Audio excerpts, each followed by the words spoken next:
morning. It's Monday, July 25th. And finally, we have a conviction. Steve Bannon, a key associate of the former President Donald Trump and a very influential figure in the American right, was convicted on Friday of contempt of Congress for defying a subpoena from the committee, from the J6 committee, that's investigating last year's attack on the U.S. Capitol. This is a major victory for the Democratic-led panel. It's a major victory because finally somebody has been convicted who participated in the insurrection at a high level. I know there are 800 or so cases pending, and there have been 5 or 6 people tried already. But this is the first trial and the first conviction of somebody who was at Trump's side for a long time.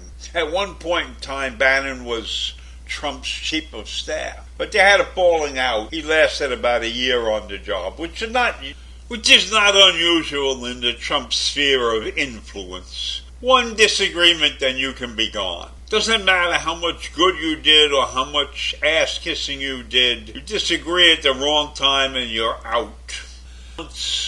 Of contempt of Congress. Now, these are misdemeanor counts, but they are punishable by 30 days to 1 year behind bars, as well as fines of between $100 and $100,000. And the sentencing was set for October 21st this year. It only took the jury 3 hours of deliberating to convict Bannon. And this is the first time since the days of Nixon in 1974 anyone was convicted of contempt of Congress. And get this, the defense team suggested to the jurors that Bannon was a political target and painted the main prosecution witness as a politically motivated Democrat with ties to one of the prosecutors.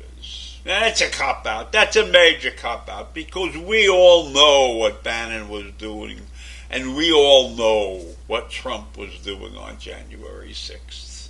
So to say that because the witness was a Democrat, he was out to get Bannon. Nobody had to be anything of any political persuasion to be against Bannon just because you watch his behavior and you heard the things he said and the things he has continued to say. And he thumbed his nose at the committee. Instead of coming there and taking the fifth, which he could have done, he thumbs his nose and he contempted Congress.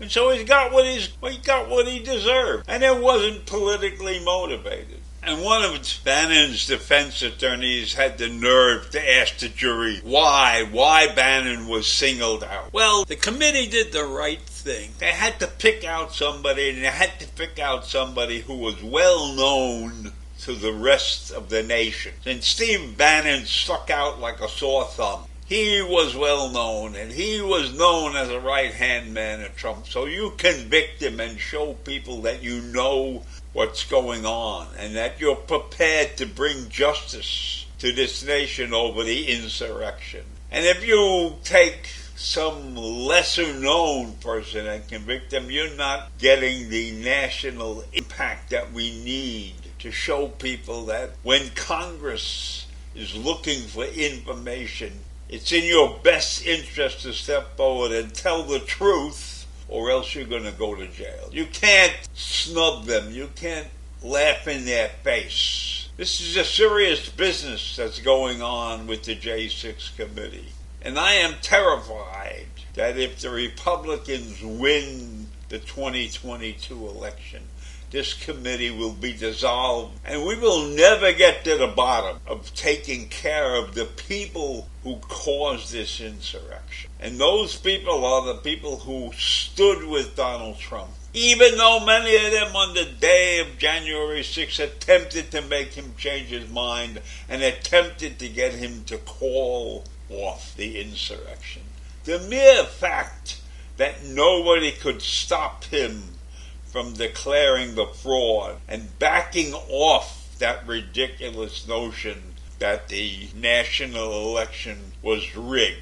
And Donald Trump knew he was in trouble long before that election, because maybe in August of 2020 he started predicting that the only way he could lose would be by a fraud. So he convinced himself that he was going to lose by a fraud. And he told the nation that several times, and then he persisted in that big lie from the time he lost the election until the time he unceremoniously left the White House without greeting the newly elected president. So it's very important when you look at these cases that are going to come up for contempt that these people are convicted, and they should get maximum sentences. And the next one who's coming up is Peter Navarro, and he's scheduled to go on trial in November. Now, Mark Meadows and Daniel Scavino, who also participated in contempt of Congress, were let off because they did at some point in time capitulate and talk to Congress and provide information that Congress was looking for. But then they turned around and started backing down. So they at least did something. They at least turned over some material to Congress. They had communications with the committee. Now, they may not have told them too much, but they did have communication. So I don't know what's going to happen to Navarro, but I suspect he will be convicted also. And I'm glad that the nation is seeing that Congress is finally taking some action, because it's been way too long and way too slow in my mind. But then again, you must understand that we have to have a perfect case. We can't go to court and lose this case. That would be a disaster. So I guess they're bending over backwards and trying to get everything perfect, which, as we know, is probably an impossible task. But it has to be done, it has to be done right, and it's a shame that we as a nation have to go through this. So I leave you with those thoughts this morning, and I'm happy that Bannon was convicted, because he sticks out like a sore thumb. So have a great day, and I'll see you in the morning. Bye.